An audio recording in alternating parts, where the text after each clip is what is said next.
ahí medio de la nada. Primero vamos a arrancar igualmente con lo de Agustín Laje, con el vivo que hizo ayer o antes de ayer ya en su canal sobre el caso de Beatriz, un tema muy importante como ya vimos en varios programas anteriores. Acá en la descripción de este video tienen todavía para firmar lo del caso de Beatriz, si quieren colaborar, que es muy importante. Ya saben que esto, a partir de eso, se puede hacer presión por parte de los globalistas en todos los países de América, así que es muy importante que esto no ocurra. Así que vamos con este video, este vivo de Agustín Laje hablando sobre el caso Beatriz. Ya habían hablado Pablo Muñoz, ya habían hablado Miklos Lukács, faltaba el referente máximo, Agustín Laje. Bienvenidos a una nueva transmisión en vivo de mi canal de YouTube.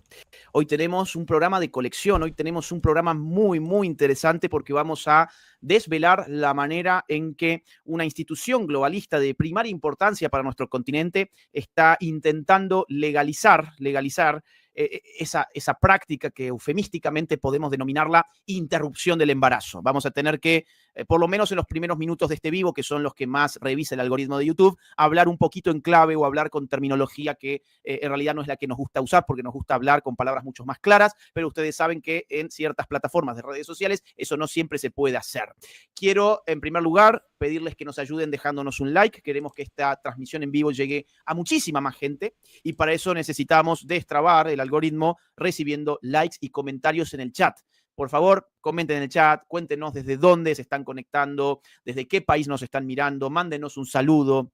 Todo eso es muy importante para hacerle entender a YouTube que este live es importante y que tiene que notificar a los suscriptores de este canal de que esto se está llevando adelante en este momento. Bien, les quiero contar qué vamos a hacer hoy porque, insisto, es un programa de colección. Tenemos ya 1000 personas en vivo. Vamos a estar hablando con Sebastián Schuf, que es presidente del Global Center for Human Rights. Ya hemos tenido el honor de tenerlo en este espacio en otras ocasiones. Hoy vamos a estar hablando sobre lo que está pasando en la Corte Interamericana de los Derechos Humanos, que es uno de los organismos del Sistema Interamericano de los Derechos Humanos, que es a su vez parte de la Organización de los Estados Americanos, la OEA, que es la organización supranacional cooptada por los globalistas que utilizan sus organismos, en este caso la Corte Interamericana, para tratar de generar efectos políticos y jurídicos y legislativos incluso sobre los países americanos. En este momento, mientras vos estás mirando esto, hay un caso clave para la industria abortista dentro de la Corte Interamericana con el que intentarán legalizar la interrupción del embarazo en todo el continente, pero los jueces lo están ocultando. Acá les dejo en el chat, y ahora sale en pantalla, el link para firmar sobre la petición para que no pase la interrupción del embarazo por el caso de Beatriz. Están haciéndolo por lo bajo, están haciéndolo de manera que no levanten la opinión pública en su contra, sabiendo que el pueblo pro vida lo haría si se enterara de esto. Por eso este vivo es tan importante, porque acá te vamos a contar lo que están haciendo los globalistas en la Corte Interamericana de los Derechos Humanos. Hasta el viernes estarán tratando este tema, o sea, todavía tenemos tiempo. Difundí este video, invita a tu gente a verlo, compartirlo en redes sociales, déjanos tu like, déjanos tus comentarios, todo eso es muy importante para que esto pueda llegar a más gente y despertar al pueblo pro vida en toda América. Ahora vamos a estar hablando sobre esto con un especialista en la materia. Como te adelantaba, vamos a hablar con Sebastián Schuf, que preside el Global Center for Human Rights. Seba, querido, bienvenido al canal una vez más. Gracias por tu tiempo y gracias por estar del otro lado. Muchas gracias, Agustín, por la invitación y por difundir esto que es de vital importancia para todos los que vivimos en el continente americano. Te cuento que ya tenemos más de 1300 personas en vivo. Siguen llegando las personas gracias a los que están dejando sus likes y comentando en el chat. Vamos desde el inicio. Adelantaba yo que hay un caso que están tratando los jueces de la Corte Interamericana de los Derechos Humanos y que este caso sería un fraude armado por la industria abortista para legalizar la interrupción del embarazo en todo el continente. Me gustaría que me cuentes, para empezar, dos cosas. En primer lugar, ¿qué es la Corte Interamericana de los Derechos Humanos y cuál es el caso que está en manos de los jueces impulsado por la industria abortista para legalizarlo a nivel continental? Perfecto, Agustín. La Corte Interamericana de Derechos Humanos es un organismo internacional, es una corte regional que de alguna manera en los últimos años se ha ubicado por encima de las cortes nacionales, de las cortes federales de cada país. Cada país, o sea, la soberanía reside en que cada decisión que toma una corte soberana de un país es una decisión definitiva y no puede apelarse. Y así fue pensado el sistema. Fue pensado como una corte coadyuvante y subsidiaria que complementariamente ayudaba a los estados a resolver algunos temas que en momentos conflictivos no habían podido resolver. Ahora bien, la Corte, pretorianamente se dice en derecho, es decir, se ha dado facultades a sí misma y en vez de ser una Corte subsidiaria, complementaria y coadyuvante como se creó, se ha autoerigido en un organismo supranacional que pretende estar por encima, no solo de todas las Cortes Supremas de los países, sino también de las legislaciones nacionales, incluyendo las constituciones nacionales. Uf. Hay varios antecedentes cada vez más recientes donde exige a los estados no solamente cambiar reglamentaciones o legislación nacional votada en pleno o votada total o parcialmente por los congresos de los países, sino también ha exigido cambios de constituciones nacionales. Y este es el caso, esto es lo que están atacando, digamos, jurídicamente, y de hecho yo voy a tratar de demostrar por qué no les importa la persona de Beatriz, quien ahora voy a contar el caso, ni su bebé Leilani, ni ninguna de las personas involucradas, sino lo que les importa es atacar la Constitución de El Salvador, que en su artículo número 1 establece muy claramente la protección de la vida humana desde la concepción. Artículo número 1 de la Constitución de El Salvador. Esto es lo que El Salvador se dio a sí mismo, digamos, lo que los representantes del pueblo de El Salvador se dieron como legislación suprema, como ley suprema, a sí mismos, estipulando lo que era la vida humana para ellos y que se debía prestar un respeto irrestricto desde la concepción. En consecuencia, la legislación de El Salvador protege la vida en todos los niveles y, por supuesto, a lo largo de todo el embarazo. ¿Por qué atacan esto? Porque atacando esta legislación, si logran forzar a El Salvador a cambiar su constitución nacional, esto tiene no un efecto dominó ni de réplica, que es como algunos creen, sino que según la Corte tiene un efecto vinculante y obligatorio, y a partir de ese supuesto fallo, esa hipotética resolución, cualquier funcionario o juez de cualquier instancia, de cualquiera de los 20 países que ha reconocido la competencia contenciosa a la Corte Interamericana de Derechos Humanos, cualquier juez de cualquier país puede provocar el mismo cambio legal en cualquier país. Entonces, ¿qué quiero decir? Que muchas veces la gente cree que dice, bueno, esto es un caso que le atañe a El Salvador, qué lástima, no me gusta, pero ¿qué tiene que ver conmigo? Bueno, si vivís en cualquier país que está desde México hasta la Argentina y Chile, digamos, cualquiera de los países en el medio, que es prácticamente todos los países llamados Hispanoamérica o Latinoamérica, lo que pase en este caso va a influir en tu vida porque están poniendo el vilo, la protección de la vida humana desde la concepción en todo el continente. Voy al caso. Entonces, a ver, solo una intervención. Los jueces de la Corte son 7, ¿no? Sí. Son 7 personas, ¿y quién ha escogido? ¿Cómo esa gente llega ahí? Bueno, los jueces se eligen a través de un proceso con votos secretos, donde los 20 países que tienen jurisdicción en la Asamblea General de la OEA, por ejemplo, este año hubo elecciones en la Asamblea General de la OEA, que fue en junio en Paraguay. Es un sistema medio complicado, pero básicamente los países emiten votos secretos seleccionando candidatos que proponen los mismos países. Ahora bien, o sea, qué bueno que mostrás la foto, porque esas personas que pueden decidir qué legislación vos podés tener en tu vida, probablemente no pertenezcan a tu país, probablemente no conozcan la legislación de tu país, seguramente no conozcan la cultura de tu país, pero algunos de ellos, o la mayoría, se han arrogado la potestad de poder dirigir tu vida o de poder cambiar las leyes que tus representantes, a los cuales votaste, han establecido. Y estas personas entonces están discutiendo en este momento un caso llamado caso Beatriz contra El Salvador, ¿cierto? O sea, el país involucrado es El Salvador, pero la decisión que estas 7 personas tomen en este caso va a tener una repercusión sobre los sistemas legales de todo el continente, porque ellos se han posicionado por encima de los órganos nacionales. Esto es lo que vos decías, que se han dado facultades pretorianas, ¿no? Así es, se han autoposicionado como eso. Algunas personas dicen, bueno, pero en realidad si nosotros vemos los tratados no dicen eso, no hay que preocuparse. Y yo digo, no, ese es el motivo de preocupación, porque los tratados dicen eso, pero la política real, los efectos concretos de sus resoluciones, sí, son acogidos en la mayoría de las cosas que ellos definen para los países, y sobre todo cuando son temas de la batalla cultural, ¿no? Los temas de familia, de vida, libertad religiosa, sobre todo, es más, quiero ser más específico, sobre todo los temas que fracasan en los congresos. Es decir, los congresos de los 20 países de Latinoamérica, Con todos sus defectos más o menos buenos, los congresos representan a la población, sobre todo, o sea, las cámaras de diputados, que, o sea, no todos los países de Latinoamérica tienen cámara de senadores, pero todos tienen lo que en Argentina o lo que en Estados Unidos se llama cámara de representantes, lo que en Argentina se llama diputados, que son los que representan a la población.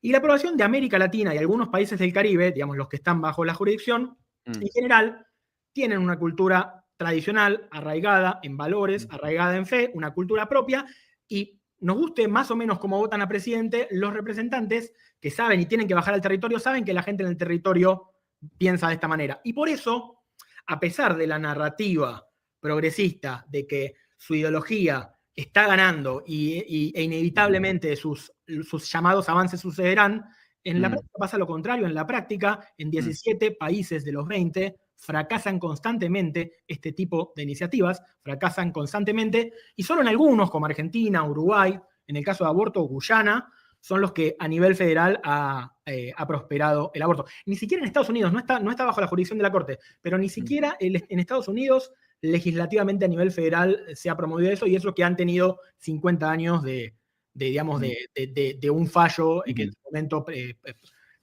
promocionaba o permitía la interrupción del embarazo. Estoy haciendo un... Perdón. Sí. Hablemos sobre el caso Beatriz, entonces. O sea, el caso Beatriz alude al nombre de una mujer que supongo que se le habría impedido hacerse una interrupción del embarazo y probablemente murió como consecuencia de eso, o por lo menos el relato feminista dirá un argumento como ese. Ahora, ¿qué es el caso Beatriz? ¿Cómo puedo sintetizarlo? Perfecto. Bueno, Beatriz era una mujer joven de El Salvador, sencilla, de bajos recursos económicos, que padecía lupus, que es una enfermedad que, si está controlada, no es compleja. Cuando estaba embarazada de su segundo hijo, segunda hija en realidad, ¿no? Recibió el diagnóstico de que su bebita padecía una discapacidad grave, que es llamada anencefalia, es la falta parcial o total de una parte del encéfalo, una parte del cerebro. Del cerebro.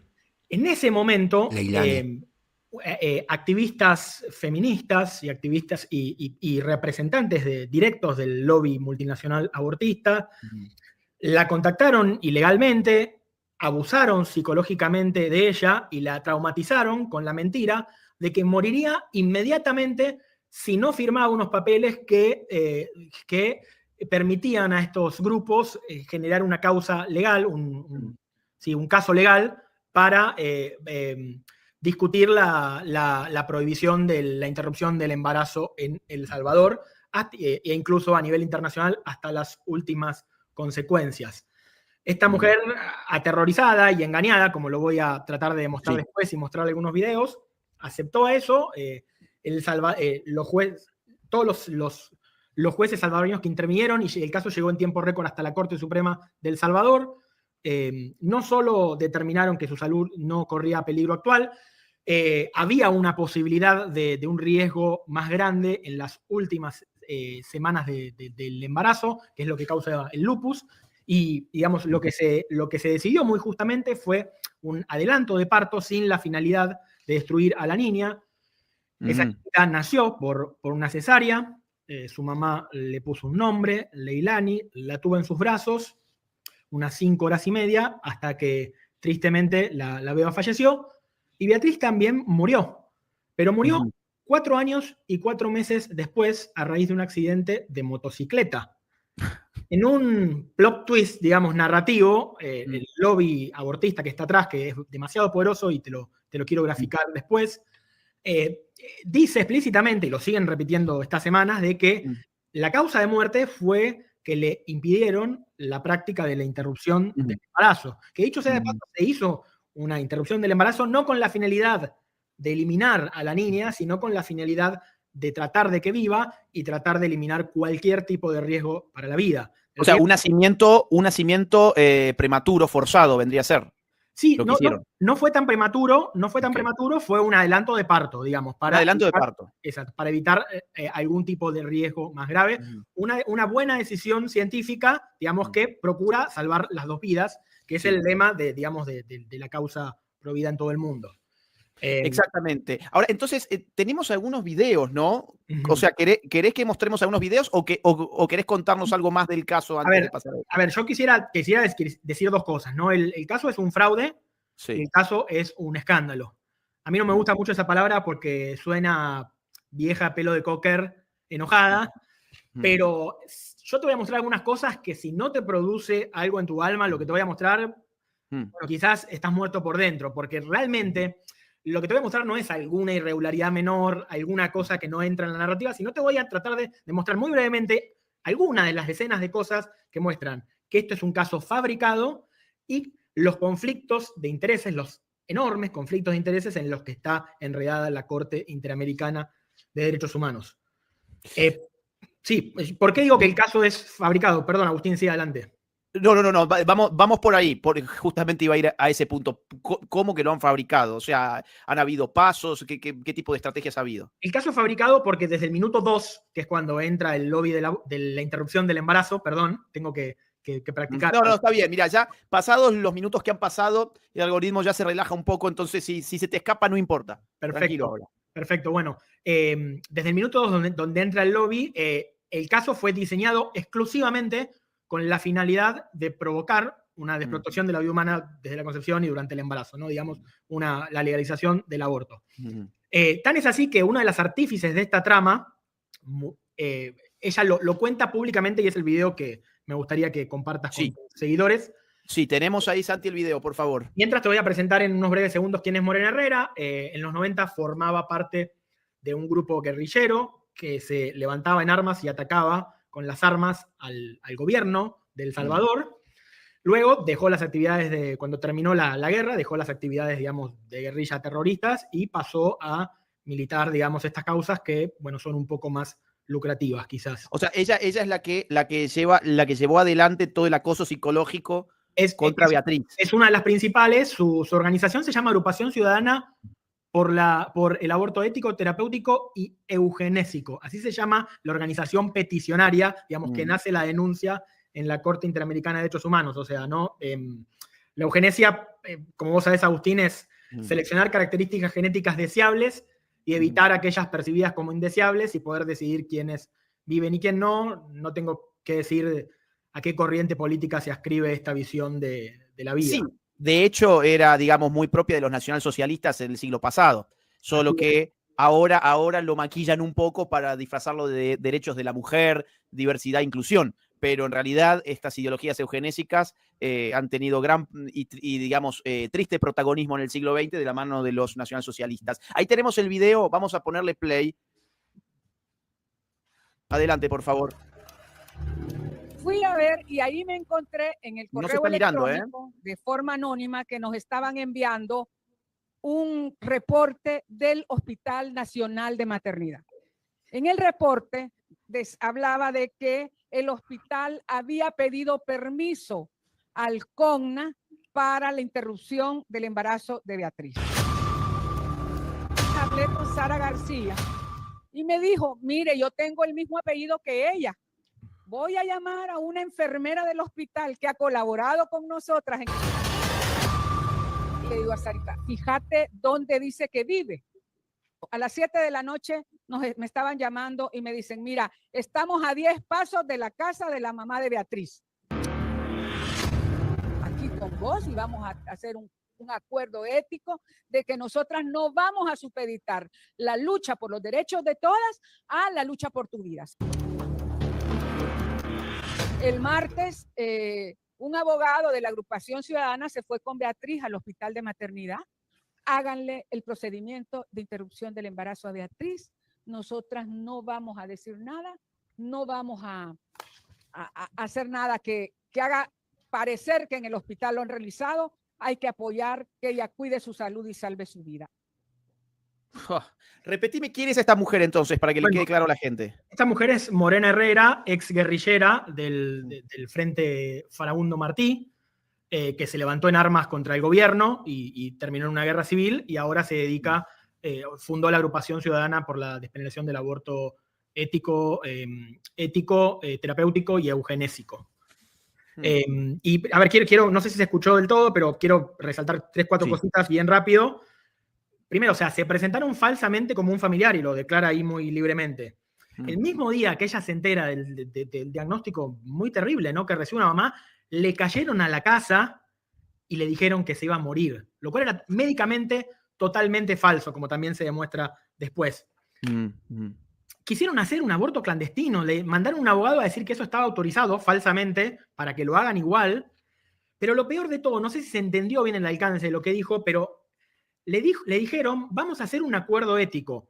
A nosotros no nos interesa tanto tu vida, sino no vamos a poner en riesgo la causa del aborto por proteger tu vida. Se lo dijeron, no sé en qué términos, sino claramente no lo debe haber entendido porque nadie aceptaría una cosa así.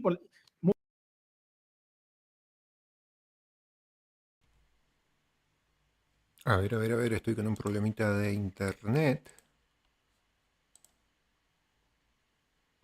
A ver ahora. Mucho menos si es militante y mucho menos siendo una persona que sí quería tener a su hija, O sea, fue un completo fraude, una manipulación y un abuso psicológico ir a decirle a una mujer embarazada que su vida está en riesgo cuando eso en realidad no era cierto. Después tengo entendido que hubo un médico además que confirmó que no era cierto que la vida de Beatriz estuviera en riesgo, lo cual viene a confirmar a su vez que esto fue todo un fuego de artificio para tratar de llevar un caso a la justicia y hacerlo escalar a la postre a los órganos internacionales, ¿no? Exactamente, de hecho, por la cicatriz de su embarazo anterior, lo que realmente ponía en riesgo la vida de Beatriz era la práctica del aborto. Y eso lo dicen en la audiencia.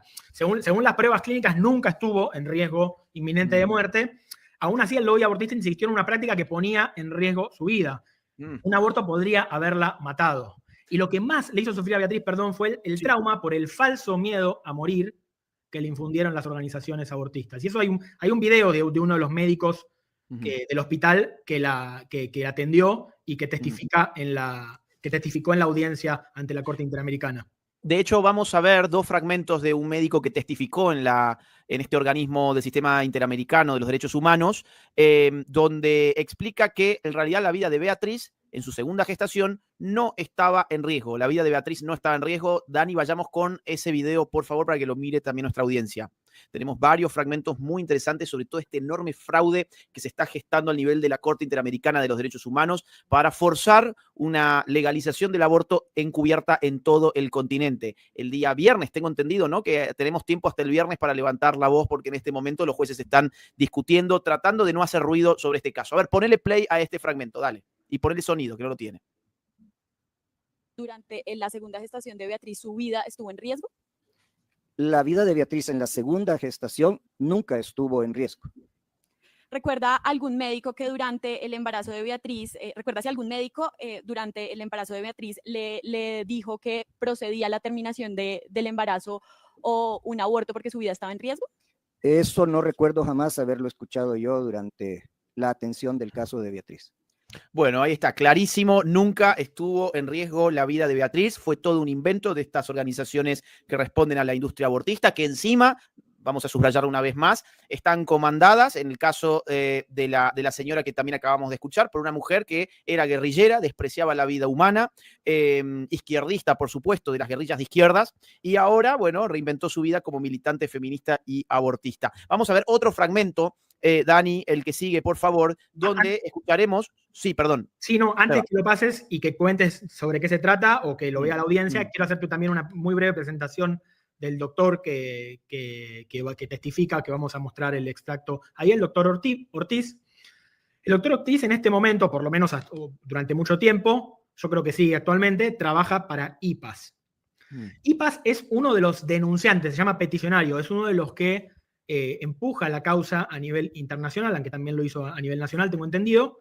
Y IPAS, entre una de las cosas que hace, una de las principales, es distribuidor de dispositivos para realizar aborto. Aspiradoras, dispositivos de succión, curetaje. Entonces es la empresa que vende los dispositivos médicos para la realización de abortos, que pide a un órgano internacional que tiene la supuesta potestad de cambiar la legislación de los países, le pide eso para ampliar su mercado. O sea, para ampliar su mercado. Tremendos. O sea, usan estas organizaciones supuestamente derecho humanistas, feministas, organizaciones progresistas, en realidad para ir abriéndose lugares en los mercados donde se va legalizando el aborto, ¿no? Claro, ¿cómo puede ser que uno de los testigos presentados por una de las partes sea una persona, si bien sí fue el médico que la trató, después del caso de Beatriz le dieron él dijo, no, es que bueno, El Salvador estaba complicado y conseguí un trabajo internacional en IPAS, la empresa que vende abortos. Ahora está trabajando en eso. Y ese es el testigo principal que presentaron y que vamos a ver ahora. Increíble. Ahora lo que tengo es que la indicación en ese momento de una interrupción, que es el término correcto desde el análisis médico, no era beneficioso. Primeramente había lo que más nos preocupaba a nosotros, la cicatriz de la cesárea anterior. A ver, vamos a escuchar ese fragmento, por favor, Dani. Que era el servicio de perinatología que le hacía de conocimiento al director de un caso como este. Pero la indicación en ese momento de una interrupción, que es el término correcto, desde el análisis médico no era beneficioso. Primeramente, había lo que más nos preocupaba a nosotros, la cicatriz de la cesárea anterior, ya que del embarazo anterior al nuevo embarazo no había pasado el tiempo que se espera para que pueda volverse a embarazar sin mayor riesgo. Lo catalogábamos como un periodo intergenésico corto. Y entonces, realizar un procedimiento ponía en riesgo la perforación del útero o la ruptura de la cicatriz anterior del útero. Hasta ahí. Es el doctor Barahona, quiero aclarar, es el doctor Barahona el que atendió debidamente a Beatriz y el que tenía una visión médica bien completa y buena sobre el tema.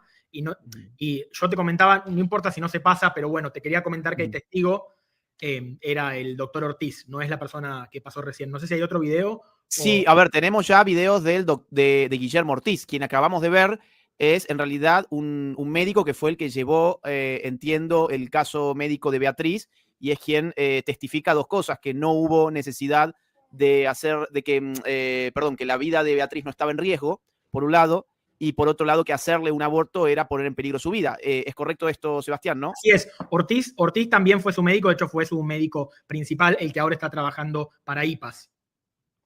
Bien. El que viene ahora. Este es. Este fue su médico principal que ahora trabaja para esta industria abortista, ¿cierto? Exacto, industria en todo el sentido de la palabra. Bien, a ver, vamos a escuchar este fragmento, por favor, adelante. Se entera, ¿verdad?, por medio de algún personal médico en algún momento, que no me queda claro en las fechas en el expediente, y es cuando ella considera que por esa información médica, palabras de ella, si no le sacan el bebé, ella se puede morir y que ella quería vivir para cuidar a su primer hijo. Entonces, ¿cuándo es que se da esa conversación? Entonces, no fue un consentimiento informado, sino que fue una conversación. La conversación la tuvo incluso antes de tenerla conmigo. Ella la había tenido en el hospital donde ella estuvo admitida por su crisis de lupus, que no, digamos, su experticia no son los embarazos, pero ella había tenido como ese acercamiento, esa inquietud de hacer la pregunta y de decir, bueno, pero si no va a sobrevivir, mejor yo quiero que me lo saquen ya. Y es donde surge pues esa conversación con ese personal. Luego, cuando ella pues me lo comunica y pues hacemos el análisis, pues ella me dice, mire, pero recuerda el primer embarazo que también la estuve viendo yo, era diferente, me dice, porque me explicó que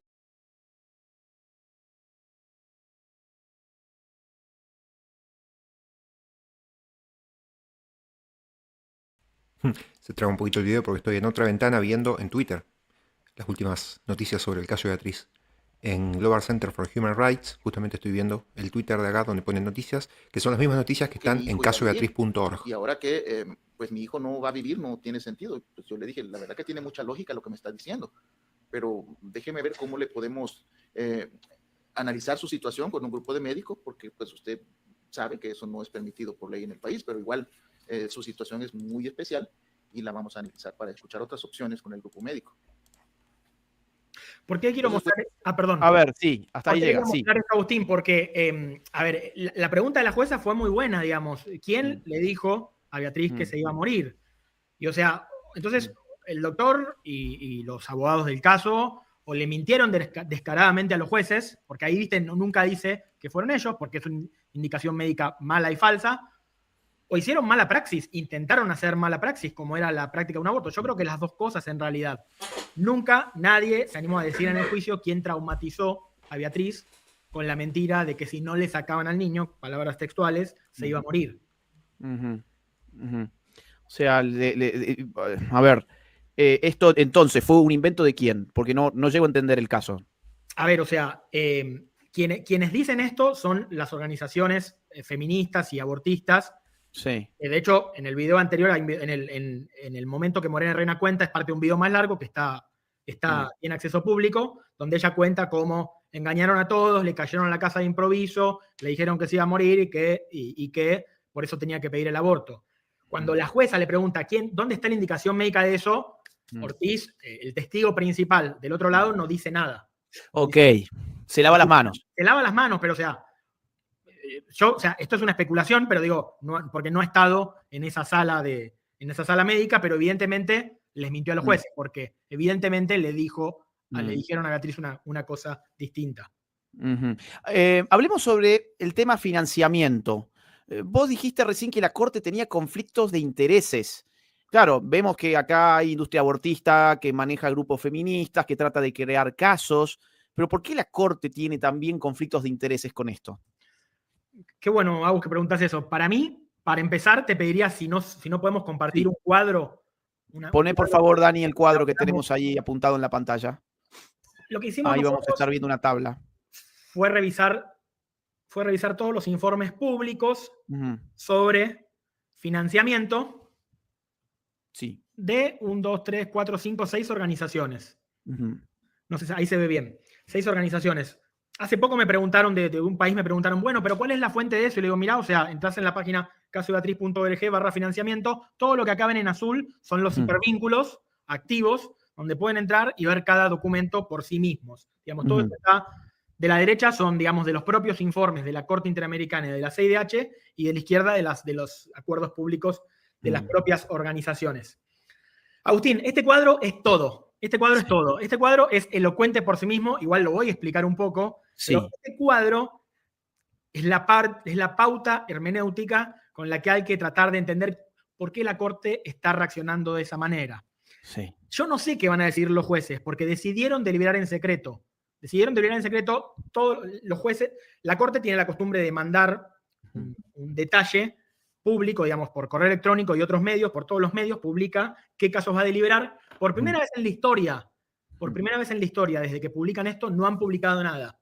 Pero efectivamente lo están deliberando porque es el último periodo de sesiones del año. Cambian algunos jueces, cambia la presidencia de la Corte y efectivamente lo tienen que deliberar ahora. Entonces, o sea, yo no sé qué van a deliberar, vamos a hablarlo después, qué puede pasar, pero se están escondiendo. Entonces, bueno, eso te iba a consultar, que deliberen en secreto, que se escondan. ¿No te parece un mal indicio? ¿Un mal indicio de cara a los que defendemos el derecho a vivir? A ver, mirá, si yo tuviera organizaciones que me han aportado a mi sistema 22 millones de dólares, como dice a la derecha, y a su vez han aportado 64 millones de dólares a las 4 organizaciones que son las denunciantes en el caso, estaría preocupado. Voy a explicar muy brevemente cómo es esto. Dale. Las cifras en verde de la izquierda y de la derecha son la suma total de los montos erogados solamente en los últimos años, ¿no? Desde que hay registros públicos. Los que dice peticionarios son los denunciantes, digamos, los que empujan la causa, los que empujan el caso internacional, la colectiva feminista, la agrupación ciudadana, IPAS y SEGIL. Y a la derecha se ve Corte IDH y CIDH, ¿no? La CIDH en este caso es quien admite el caso y quien hace las veces de fiscal en la Corte, quien acusa, y la Corte son los 7 jueces, en este caso 6 porque una jueza se excusó, que deben resolver. Entonces, en el medio están las 5 o 6 organizaciones o agencias internacionales que dan fondos. Entonces, ¿qué significa? Tomemos a la primera, a decir, la Agencia Española de Cooperación Internacional. Es el Estado español. O sea, manejado por el gobierno además de Pedro Sánchez en este momento. El gobierno de Pedro Sánchez en este momento, fondos públicos de los pagadores de impuestos de España. Les han dado, según los registros públicos que nosotros accedimos, y pueden ver en el hipervínculo en la página que mencioné, les han dado 335.631 euros, que son 392.000, que eran 392.000 dólares al tiempo que se erogaron, a la colectiva feminista para el desarrollo local, que es una de las peticionarias. A su vez, le han dado fondos a la CIDH, como muestra la flecha, a quien admitió el caso y quien hace las veces de fiscal, y le han dado fondos a la Corte, en este caso, más de 6.400.000 dólares. Wow. Entonces, la Agencia Española de Cooperación está financiando al peticionario, digamos, al denunciante, al fiscal y a la Corte. Wow. Así pasa con casi todas las otras organizaciones donde mostramos los vínculos concretos y pueden divertirse y seguir cada una, divertirse o entristecerse, siguiendo cada una de las flechas. Esta es la escandalosa trama de financiamiento. Y a ver, o sea, yo no puedo probar concretamente que ninguno de ese dinero se haya dado específicamente para resolver en el sentido específico, en este caso específico, pero lo que puedo demostrar, y este cuadro es la pauta de todo, es la clave de todo, que estas 5 o 6 organizaciones financian juez, financian una parte y financian al fiscal al mismo tiempo. ¿Qué sentirías, Agustín, si vos sos la parte acusada y te enterás que tu denunciante, hay un tercero que financia a tu denunciante, financia al fiscal y financia a los jueces? ¿Cómo te sentirías vos? ¿Qué pensarías? Sentiría y pensaría que estoy condenado de antemano, que en mi caso no le va a ir muy bien. Bueno, o sea, a ver, yo no quiero pensar lo peor, yo quiero pensar que los jueces van a actuar conforme a derecho, porque los jueces no pueden hacer lo que quieren, los jueces tienen las manos atadas a la ley. Y la Convención Americana, que es el tratado principal por el cual existen esos jueces, establece una protección general, no particular desde la vida, desde la concepción. Sí. Es el único tratado del mundo que dice explícitamente eso. Algunos tienen la idea retorcida de que porque tiene la palabra en general significa que sí se puede permitir el aborto en algunos casos. Eso es tan loco como decir, si la Convención Americana diría se protege a las personas de las violaciones en general, significa que que otras personas estarían habilitadas para cometer violaciones. Claro. La única interpretación hermenéutica sana, la única interpretación legal posible es que la frase en general establece una protección general y no particular a la vida desde la concepción. Exacto. Exacto. Ahora bien, ya hemos visto una avanzada en el sistema interamericano de derechos humanos, del cual forma parte la Corte Interamericana de los Derechos Humanos, en el sentido de interpretar que ese en general significa que hay rienda suelta para matar a un ser humano que todavía no ha nacido, por ejemplo. Exactamente. O sea, ya hay antecedentes dentro del propio sistema interamericano de jueces y estándares de derechos humanos, informes de derechos humanos, donde casi que te terminan diciendo que el aborto es un derecho humano, ¿no? Bueno, de hecho, la CIDH, la Comisión Interamericana de Derechos Humanos acá en Washington, directamente lo ha introducido en su plan estratégico promover la legalización del aborto en todo el continente.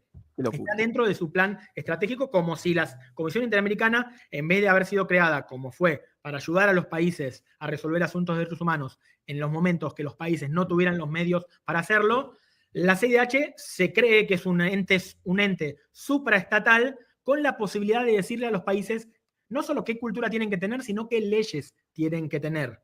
Pero bueno, leyes tienen que tener. Ahora, te hago una pregunta bien difícil, especulativa incluso. Uno entiende por qué la industria abortista quiere financiar a colectiva feminista y ese tipo de agrupaciones o agrupación ciudadana para la despenalización del aborto terapéutico, ético y eugenésico. Uno entiende que la industria abortista necesita ir abriéndose paso porque de esa manera amplía a su base de clientes. Ahora, ¿por qué la agencia española o el Consejo sueco? ¿Qué interpretación haces vos de que esta gente esté también tan comprometida con legalizar el aborto en otro continente como es el nuestro? Bueno, a ver, en el caso de países es importante destacar que la mayoría de la cooperación internacional se hace a través de agencias que dependen totalmente o en parte de las cancillerías. Esto es, que el dinero que dan forma parte de la política exterior de los estados. Esto significa que la política exterior de la agencia sueca, que es la traducción real del nombre, o de la agencia española, o de la fundación alemana Heinrich von Stephen, que es una fundación creada con fondos públicos, digamos, es una fundación que depende de fondos públicos de los pagadores de impuestos alemanes. Todo esto forma parte de la política exterior de estos países. Quiero decir, estos países tienen en su política exterior tener este tipo de leyes que, entre otras cosas, propenden a una reducción de la población, a un control de la población en nuestros países. Cuando, por ejemplo, o sea, hablemos del caso de Argentina, que es la nacionalidad de nosotros dos, o sea, un país enteramente despoblado. Lo que nosotros necesitamos es una verdadera política fuerte poblacional, y si el Estado puede ayudar en algo es ayudar a quitar las trabas para que las familias sean fuertes, prósperas y numerosas. Bueno, o sea, acá estos países están poniendo dinero para que esto no pueda pasar, porque sabemos, y es un dato de la realidad, un dato empírico, a partir de la legalización del aborto, todos los países, la población cae en picada. Sí. Y pueden ver en cualquier análisis demográfico. Ahora bien, vamos a Fundación for Open Society Foundations. Bueno, comparten un poco esta visión. Y también algunos intereses quizás más oscuros, ¿no? Relacionados a quiénes son los que financian esto, cuáles son los intereses económicos, por qué pueden tener, por qué sería mejor vivir en un mundo con menor población. Y también es un tema ideológico, ¿no? O sea, ¿no? La ideología del progreso quiere controvertir la concepción judeo-cristiana, la concepción cristiana de la sexualidad, y uno de los puntos de flotación es el tema del aborto, digamos. Si la concepción de la sexualidad que yo le propongo al mundo, el cambio cultural que yo quiero en el mundo, es una sexualidad vivida de forma desenfrenada, sin ningún tipo de disciplina o de entrenamiento para amar de una forma correcta, yo tengo que disociar la posible procreación lo más que pueda del acto sexual. Y digamos, si el aborto es clave, es el último acto en la disociación total del acto sexual de la posibilidad de procreación. Exactamente. Ahí estamos viendo el cuadro. Esto es impresionante. A los 2.200 y un poco más de espectadores que tenemos, lo que estás viendo en pantalla es impresionante. Esto es un verdadero conflicto de intereses que afecta a la decisión que los jueces, o que podría afectar a la decisión que los jueces tienen que tomar hacia el día viernes, porque estamos viendo que el Sistema Interamericano de los Derechos Humanos ha recibido más de $22 millones por parte de 6 organizaciones abortistas aportantes, que a su vez han financiado también a los denunciantes, con cerca de $65 millones a grupos feministas, a organizaciones abortistas y demás. Es una verdadera locura. Entonces, este mapa es revelador para quien quiera conocer las fuentes. Lo que está en azul los lleva a los links de los informes oficiales. Recién pusimos en pantalla la dirección, es muy fácil, en la cual ustedes pueden buscar toda esta información y descargar este archivo que nos muestra.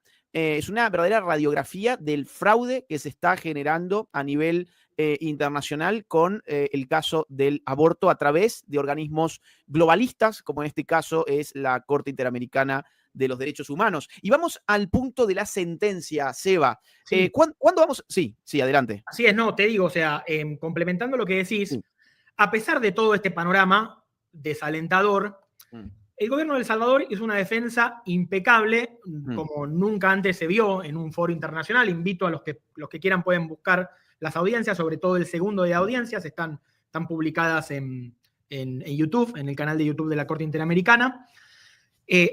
A partir de todo ese despliegue defensivo, legal, impecable que hizo el gobierno de El Salvador, no solo defendiéndose a ellos, sino a todo el hemisferio, están dadas las condiciones para que la Corte declare la no responsabilidad de El Salvador, en este caso, la absolución total, y que emitan un fallo justo. Un fallo justo significa que no menciones, quiero ser bien específico, significa que no mencionen en la sentencia ni que ordenen hacer ni protocolos de aborto, ni guías técnicas para el llamado aborto terapéutico, ni el aborto no punible, ni que amplíe causales, ni que diga que algún tipo de aborto es un derecho. El aborto terapéutico no existe, el término terapéutico es usado con el fin de confundir. Terapia significa curar y el aborto no cura nada. Además, tema salud es la puerta de entrada para cualquier tipo de aborto, como pasa en los países. Es irrisorio que la definición que se toma para estos casos es la de la OMS.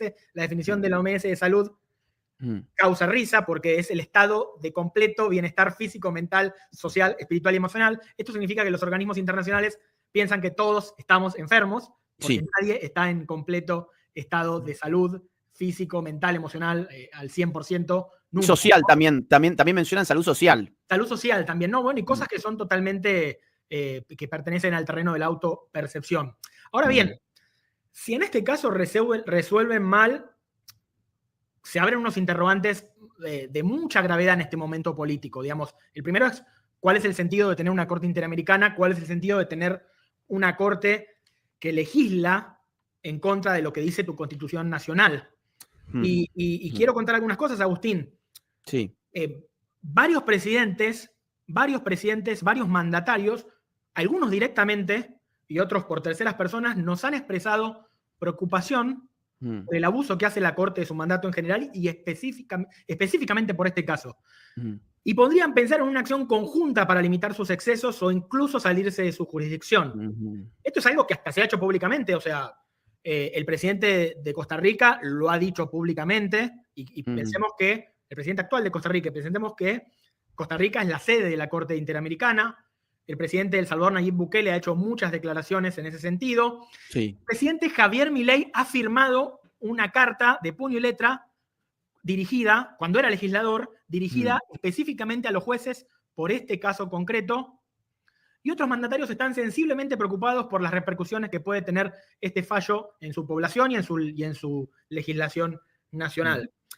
Segundo punto de notable interés y creo que por el cual, digamos, creo que podemos tener esperanza. El presidente electo Donald Trump, cuando en su mandato anterior ya había recortado fondos a la Comisión Interamericana de Derechos Humanos, a la CIDH, específicamente por temas por promover el aborto. Entonces, de hecho, o sea, hay un tema, incluso además de lo doctrinal o ideológico, hay una ley americana, digamos, que se supone que prohíbe que con fondos públicos se financie el aborto en el extranjero, digamos, fuera de Estados Unidos. Y pensemos que Estados Unidos financia el 50% de la OEA. La OEA es quien le da el 50% o más de su financiamiento a la Corte Interamericana de Derechos Humanos. Sí. A mí me consta que hay funcionarios en el Departamento de Estado que van a ocupar cargos en la próxima administración que va a empezar a regir a partir del 20 de enero próximo, que saben de este caso y que están sensiblemente preocupados por cuál puede ser la resolución. Wow. Y, a ver, entonces, ¿vos tenés todavía alguna esperanza de que la brillante defensa de El Salvador, sumado al riesgo de que se le salgan de su jurisdicción algunos países, entre los cuales podría estar el propio Salvador, Costa Rica, y también mencionaste Argentina, ¿crees que Javier Milei se podría querer salir de la jurisdicción de la Corte? Yo creo que si esto técnicamente se llama prevaricato. Lo que pasa es que estos jueces no tienen una instancia superior que pueda revisar sus condenas o sus conductas, lo cual es un tema.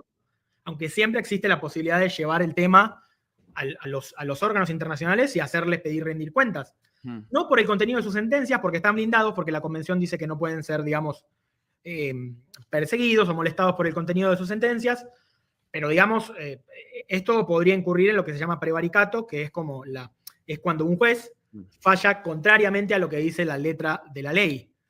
Entonces, digamos, están dadas todas las condiciones para que la Corte falle conforme a derecho. Si no lo hiciera, se estaría acabando su propia tumba en este momento. Y ese es el tema. ¿Y qué consecuencias podría tener un país que se sale de la jurisdicción de la Corte? Porque hasta donde yo entiendo, por ejemplo, Estados Unidos la Corte no tiene ninguna jurisdicción sobre Estados Unidos, por ejemplo, ¿no? No tiene ninguna jurisdicción.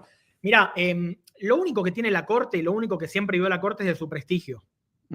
Y es por esa razón por la que es obedecida y seguida. Si la Corte rifa su prestigio en acciones como estas, la Corte pierde lo único que tiene de valioso, lo único que ha tenido de valioso. Entonces, este no es un caso más, va a ser un caso bisagra, la Corte lo sabe, por eso están deliberando de esta forma. A ver, o sea, nosotros siempre sugerimos que no hay que salirse de los sistemas, sino que hay que usar los sistemas para lo que los sistemas son, respetando el sentido original y para lo que están hechos. Los sentidos de los organismos internacionales son evitar las guerras, tener un foro internacional para deliberar, propender al desarrollo de los pueblos. Claro, pero o sea, si los organismos dejan esta misión, que es la misión concreta por la que fueron creados, ya no tienen ningún sentido, o sí tienen un sentido, que es el sentido del control globalista internacional. Seba, entonces, digamos, en el peor de los casos, la Corte podría fallar contra El Salvador y ponerle como pena un protocolo de aborto no punible, por ejemplo. A ver, en el peor escenario, la Corte, de hecho, lo que pide la Comisión Interamericana y lo que piden las organizaciones es que se establezca que el aborto es un derecho humano internacional. Entonces, ese es el peor de los casos. Yo creo que en el escenario que tiene la Corte ante sus ojos, eso sería excesivamente grosero, y lo que pueden elegir es plantear un esquema de daño menor a la vida, y decir, no, bueno, esto en realidad es para El Salvador y es un protocolo para estos casos, pero esos protocolos son peligrosos porque se basan en algo falso, que es el aborto terapéutico, que no existe, y se basan en una causal que es tan amplia como la propia voluntad, que es la causal salud. Sí, entonces vamos a ir cerrando con algo con lo que empezaste, si te parece, que fue cuando dijiste, esto no solamente atañe a los salvadoreños, no solamente tiene que ver con El Salvador, porque la Corte rige para prácticamente todos los países de América. Entonces, lo que pase con este caso va a tener consecuencias sobre los países americanos en general. ¿Qué tipo de consecuencias? Ahora que ya conocemos el caso, ya conocemos qué hace la Corte, ya sabemos los conflictos de intereses de la Corte, ya sabemos las organizaciones abortistas que están detrás de este caso, ¿por qué un peruano, un chileno, un argentino, un dominicano tendrían que seguir esto de cerca? ¿Por qué esto podría impactar sobre sus propias naciones? Bueno, muchos funcionarios de gobierno nos preguntan, o sea, nos hacen la misma pregunta y dicen, ¿cómo puede ser que me sea oponible, que yo tenga que obedecer la resolución de un caso que no fui parte, por lo tanto no fui escuchado y por ende no me pude defender? Que son los principios esenciales que se le dan al peor delincuente que te puedas imaginar, se le van a dar estos 3 derechos. Ahora bien, a tu país y a tu población le quieren imponer un caso que no fueron parte, que no fueron escuchados y que no se pudieron defender.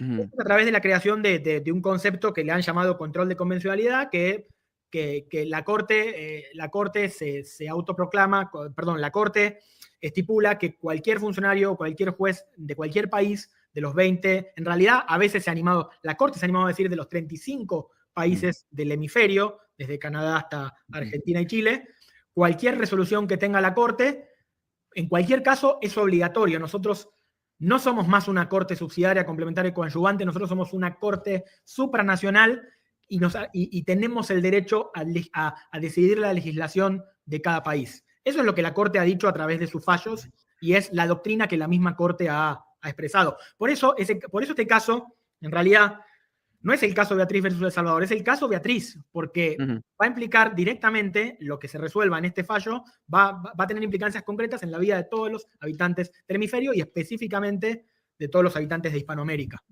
Seba, ¿cómo se puede encontrar más información sobre este caso? Digo, tenemos más de 2.000 personas en vivo, este video va a llegar a mucha más gente porque la gente lo va a difundir en redes sociales. ¿Cómo puede encontrar más información la gente que quiera además dar con información seria sobre un caso que lo tienen totalmente oculto y fuera del debate público? Bueno, pueden entrar en casobeatriz.org, ahí tienen toda la información del caso, ahí tienen el cuadro de financiamiento, todas estas cosas que le comenté y más. Y ahí pueden firmar una petición para ser entregada a los jueces de la Corte, para que pueden sumar su firma a una extensa lista de firmas que se ha recabado, para que los jueces puedan ver la potencia y la cantidad de gente que no quiere que este fallo sea decidido incorrectamente.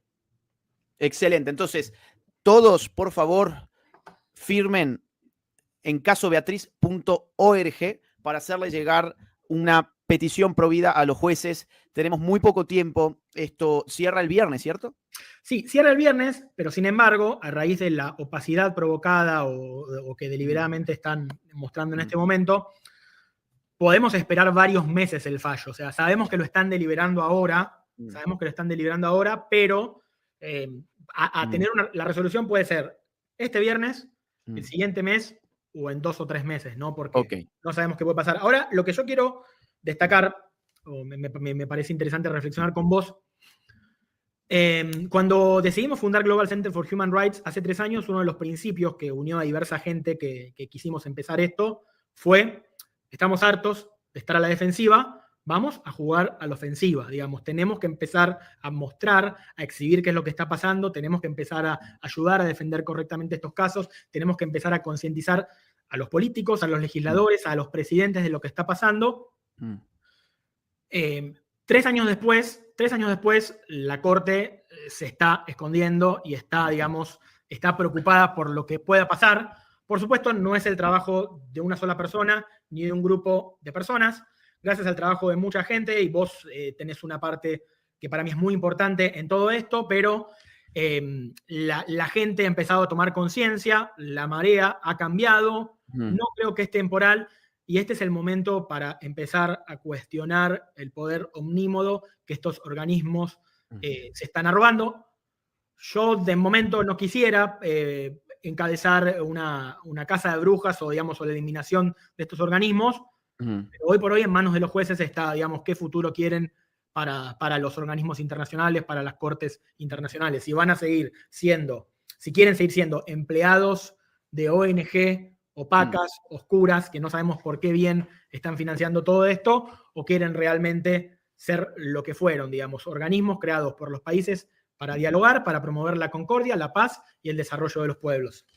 Clarísimo, Seba, muy buena la conclusión. Y te aviso que me están a su vez avisando en el chat que no se puede firmar. Parece que el link no está funcionando.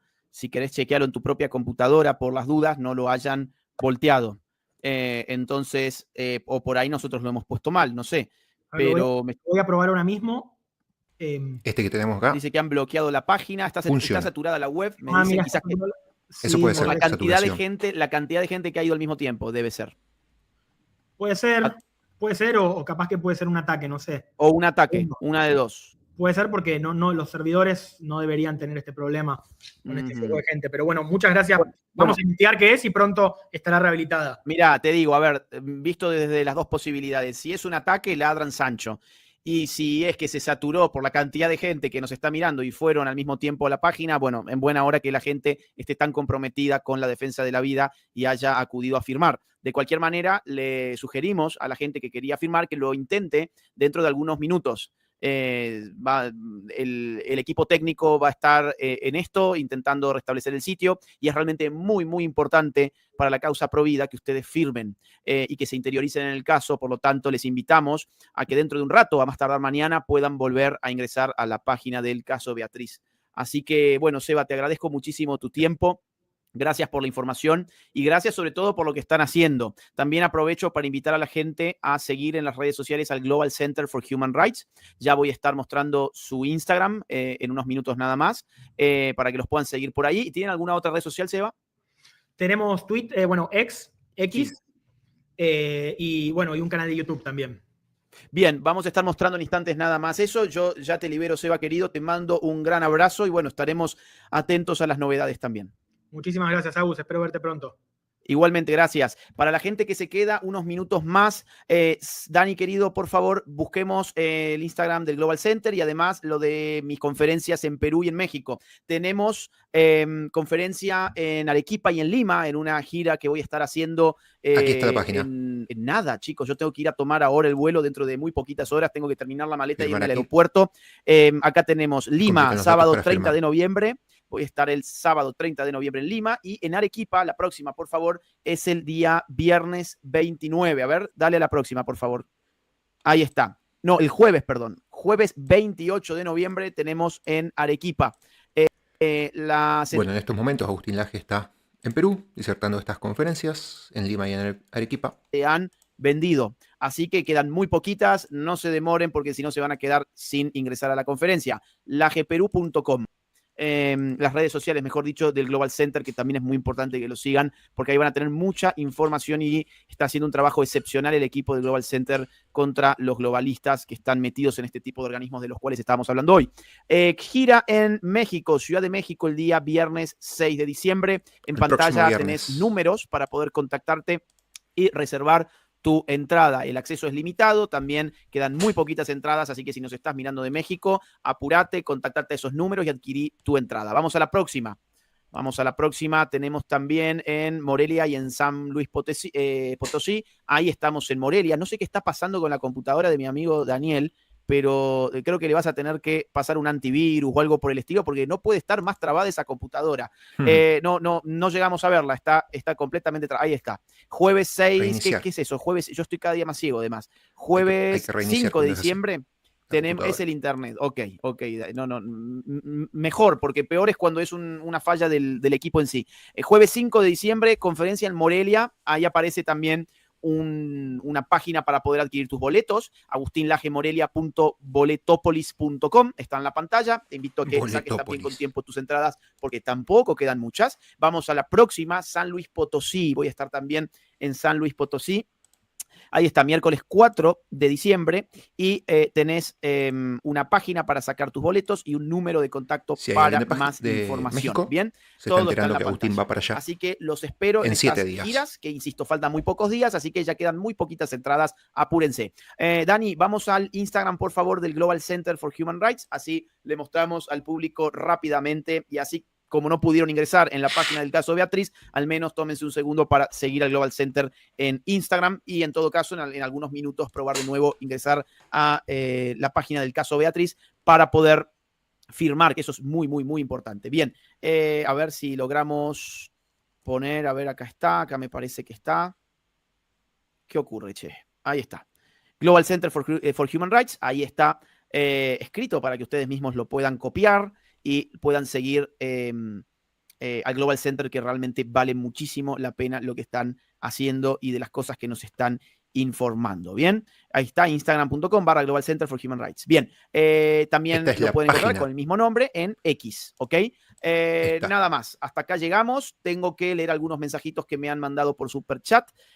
Agradezco a Jorge Gaona por las membresías de regalo que ha enviado. Muchísimas gracias, un gran abrazo. Aquí un usuario desde Uruguay dice: en Universidad de Derecho de Uruguay enseñan la supremacía del orden jurídico internacional. Nuestra lucha es ardua y abarca muchos flancos. Totalmente, en la mayoría de las universidades entiendo que están con esa doctrina. Marco Quispe se ha convertido en miembro del canal. Muchas gracias por apoyarnos. Un gran abrazo para vos. Irma Beatriz Espinosa, que siempre nos apoya en el canal, envía una donación de 5.000 pesos argentinos. Gracias, Irma querida. Un gran abrazo. José Alberto Pieter dice: con tu permiso, Agustín, quiero hacer cortos para compartir tu video. Por supuesto. A ver, toda esta producción que hacemos en este canal no tiene derechos de autor. Úsenla como quieran, siempre y cuando respeten, por supuesto, el contenido. Pero están invitados a difundirla de la manera que ustedes consideren más apropiada. Matías Iván Guzmán dice haber mandado 2. La Corte IDH no es una cuarta instancia, ya lo ha dicho nuestra Corte Suprema en el caso Fontevecchia del 2017. Un dato: Rosati no cree en el control de convencionalidad. Rosenkratz tampoco. Vi muy interesante los datos que aporta Matías. Muchas gracias, Matías. Un gran abrazo para vos. Liberal Libertaria PR dice: mi bebé sobrevivió un primer aborto con medicamentos, pero el médico me convenció de que nacería con graves daños. Muy tarde supe que eran mentiras. El aborto mata al bebé instantáneamente y a la mamá el resto de su vida. Por favor, luchemos por ambos. En eso estamos. Gracias por tu mensaje. Estamos luchando por la vida y por enfrentar a los sectores de la industria abortista y de los sectores globalistas que están impulsando el aborto en nuestras naciones, con total descaro a través de organismos como el que comentábamos el día de hoy. Aquí también un usuario, el mismo usuario de Uruguay, dice: vi una sentencia pública apelar a los riesgos genéricos del embarazo para justificar la decisión porque el embarazo compromete la vida de la madre. Te quiero agradecer, Sergio Coca, por las membresías de regalo al canal. Un gran abrazo para vos. Novafit, bienvenido al canal. Muchas gracias por eso. Moni Ramallo dice: excelente trabajo, Agustín. Saludos desde Argentina. Un gran abrazo para vos. El aborto ya es involuntario a través de jueces y médicos. Si tenés 12 a 13 años te obligan, aunque lo quieras tener y sea producto de noviazgo adolescente, aunque tenga nombre el bebé y pasada de meses. No entiendo bien el mensaje, para ser franco. No lo entendí muy bien. Natalia Taborda dice: hola, Gus, ¿con quién me debo contactar para gestionar que puedas venir a mi ciudad a una conferencia? Gracias. Mira, por ahora te sugiero que sigas a la Fundación Faro y que lo puedas consultar ahí, porque veo que sos de Argentina. Seguí a la Fundación Faro y consultarlo a través del sistema de mensajes de Instagram, por ejemplo. Bien. Leslie Cortés dice: hace 3 años tuve un embarazo con ese mismo diagnóstico. Vivió por 1 hora y 40 minutos. Ella es mi testimonio. No hay pie demasiado pequeño que no deje una huella en este mundo. Qué lindo testimonio. Te mandamos un beso gigante y gracias por compartirlo con nosotros. Sigamos defendiendo la vida. Damián Rodrigo dice: hola, Agustín, te agradecería si hicieras un video de Uruguay y la victoria del Frente Amplio y qué futuro nos espera. Sos un referente y ejemplo a seguir. Bueno, ya voy a ver si abordo el tema. No he tenido tiempo porque no he estado en mi casa. Lo único que te puedo decir al respecto es que es una prueba más de que la centro derecha cobardada y los eunucos políticos del centrismo bien pensante no pueden enfrentar a la izquierda, no son capaces de enfrentar a la izquierda y ya no queda lugar a dudas habiendo visto lo que ocurrió en Uruguay. La solución no es de centro derecha, la solución es por derecha. Las contradicciones ideológicas y políticas están a flor de piel y ya son patentes para todos. Así que el futuro es de derecha o el futuro lamentablemente también puede ser de izquierdas. El centro está fuera de la historia y lamentablemente en Uruguay no había una verdadera derecha o por lo menos no la hubo en los 4 años de la calle Pou. Mario Jorge, gracias por convertirte en miembro del canal. Un gran abrazo para vos. Cristian Quiñones dice, Maduro hizo lo que le dio la gana en las elecciones y esta gente no hizo nada. Se refiere al Sistema Interamericano de Derechos Humanos, de la OEA. Pero para matar bebés, ahí tienen todos los medios, inclusive sin el apoyo sin el apoyo de nadie para aprobar esa aberración. Totalmente. Con el caso de Venezuela no hicieron absolutamente nada y ahora están viendo cómo condenan a El Salvador por proteger la vida desde la concepción. Esa es la lacra de personas que hoy habitan los organismos, entre comillas, de derechos humanos. Lía dice, muy bueno tu libro, no sé. Muy bueno tu libro. Saludos desde Kentucky. Un gran abrazo para vos, Lía. Gracias por tu mensaje y por tu apoyo. Manda un super sticker, Yerrito. Un gran abrazo hasta Chile. Bueno, hasta acá llegamos, amigos. ¿Qué más tenemos? Agustín, una consulta sobre Fundación Faro. ¿Cuándo empiezan con la capacitación? Estamos diseñando los cursos. Muy probablemente abramos las inscripciones a partir de febrero para arrancar las clases en marzo. Ese es el plan original. Ojalá podamos llegar. Bien, así que atentos a las redes sociales de Faro. Ha vuelto el portal del caso Beatriz. ¿Ok? Levantó la página del caso Beatriz. Así que todos a conectarse. Ya firmé, dice Daniel Giraldo. Firmen también ustedes. Pongamos, Dani, el vínculo, por favor, en la pantalla. Firmen ustedes. Háganlo, aprovechen que ya está disponible la página y es muy importante que toda esta presión de opinión pública llegue a jueces que estaban intentando hasta ahora que no se hablara de esto. Casobeatriz.org. Están invitados a dejar allí su granito de arena. Por nuestra parte nos despedimos, nos encontraremos en otra oportunidad. Un gran abrazo a todos. Bueno, ahí pasaba entonces este vivo de Agustín Laje hablando del caso Beatriz, muy importante. Fíjense, ¿no? Lo que son estos lobbies globalistas que llegan hasta mentiras, hasta a mentir férreamente para que se aprueben sus deseos. Así que bueno, ojalá que seamos muchos los que podamos firmar, como acá Javier que dice que ya se firmó la petición.